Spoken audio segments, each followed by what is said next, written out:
Les grands du Polaroid d'hier à aujourd'hui. Le Polaroid, c'est bien plus qu'une photo qui sort en quelques secondes. C'est un geste, une magie, un instant figé. Et depuis sa création, il a inspiré les plus grands. Photographes, peintres, réalisateurs. Chacun à sa manière. Petit tour d'horizon de ceux qui ont marqué l'histoire du Polaroid. D'abord, Ansel Adams, le maître des paysages américains. On lui doit les images les plus mythiques de l'Ouest sauvage, montagnes, ciel immense, forêts majestueuses. En 1948, il rencontre Edwin Land, le fondateur de Polaroid. Le courant passe tout de suite. Adams devient consultant pour la marque, teste chaque nouveau film et note tout pour améliorer le procédé. Pour lui, la photo instantanée, c'est un laboratoire d'expérience, une façon d'approcher encore plus la perfection de la lumière.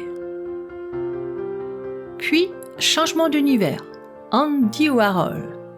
Dans les années 70, le pape du pop art se met au Polaroid. Mais attention, pour lui ce n'est pas une œuvre finale, c'est un outil de travail.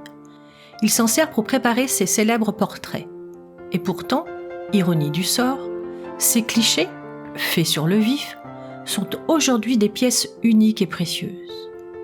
Car un Polaroid, par nature, ne se reproduit pas.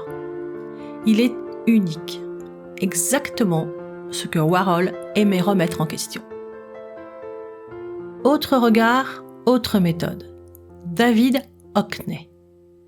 Lui, il découpe, il assemble, il joue. Ses collages de Polaroid forment d'immenses fresques, presque comme des tableaux. Il disait qu'une seule photo déforme trop la réalité. Alors, il en prenait des dizaines pour recomposer une vision plus juste, plus vivante. Un vrai pont entre peinture et photographie. Et puis, il y a Andreï Tarkovsky, le grand réalisateur russe, l'auteur de Stalker, Solaris ou Le Miroir. Tarkovsky ne se contentait pas de filmer, il photographiait aussi.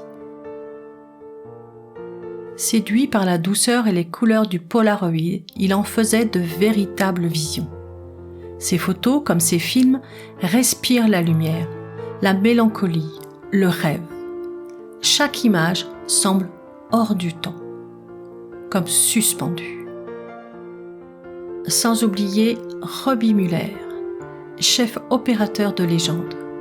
On lui doit les images de Paris, Texas ou Done by Law. Mais derrière la caméra, il y avait aussi un homme qui photographiait pour lui. Depuis les années 70, Muller a pris plus de 2000 Polaroids. Des études de lumière, des petits instants du quotidien, sans intention d'exposition. Juste pour le plaisir, pour la beauté du geste. Depuis sa mort, sa femme, Andrea Müller-Schirmer, s'occupe de faire découvrir ce trésor au grand public. Place maintenant à France Bizot, artiste contemporaine. Elle s'interroge sur notre rapport à l'image, surtout à l'heure des réseaux sociaux. Après sa série Polaroid, elle transforme la chimie du Polaroid sur toile, pour en faire des peintures à l'huile. Elle mélange donc l'instantané et la lenteur, l'image numérique et la matière. Un travail poétique, presque philosophique, sur le temps et la trace. Alors oui, le Polaroid, c'est instantané. Mais à travers le regard de ces artistes, il devient plus que ça. Un outil d'expérimentation, de poésie, d'introspection. Un petit carré de papier qui capture l'éternité. Pour explorer l'univers du Polaroid, quoi de plus inspirant qu'une artiste contemporaine ? Un grand merci à Sophie pour sa présentation et son partage.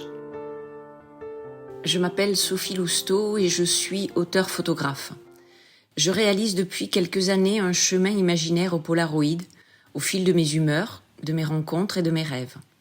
Ce chemin est jalonné d'autoportraits, de fleurs, de paysages et d'objets du quotidien. Et surtout, c'est un chemin bordé de plusieurs sentiers dont chacun peut nous amener vers une nouvelle histoire, la mienne ou la vôtre. Mon travail photographique, grâce à ce médium, est aujourd'hui comme une bulle d'oxygène, une parenthèse. Je me laisse aller en oubliant l'exigence de netteté que je m'impose dans mes autres travaux photos, en réalisant des cadrages parfois décalés, et au final j'accepte ce qui vient. En gagnant en confiance, j'ai commencé à apprendre à manipuler ces images post-développement, notamment sur la colorimétrie et en dessinant dessus.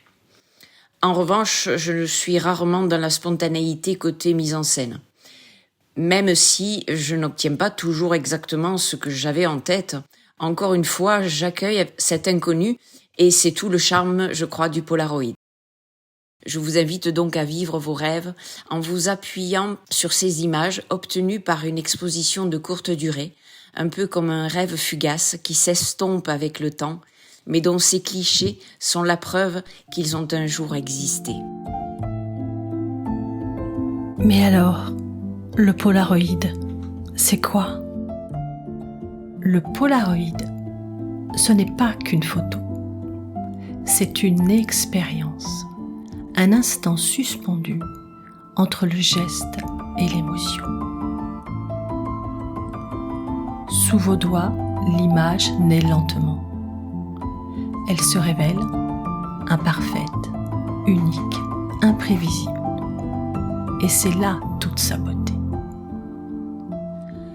Chaque cliché devient une trace sensible, une création à part entière, qu'il s'agisse d'un portrait, d'une scène de vie ou d'une composition abstraite. Le Polaroid transforme le réel en poésie. Comme le disait Ansel Adams, vous ne prenez pas une photographie, vous la créez. Et peut-être est-ce ça la vraie magie de l'instantané.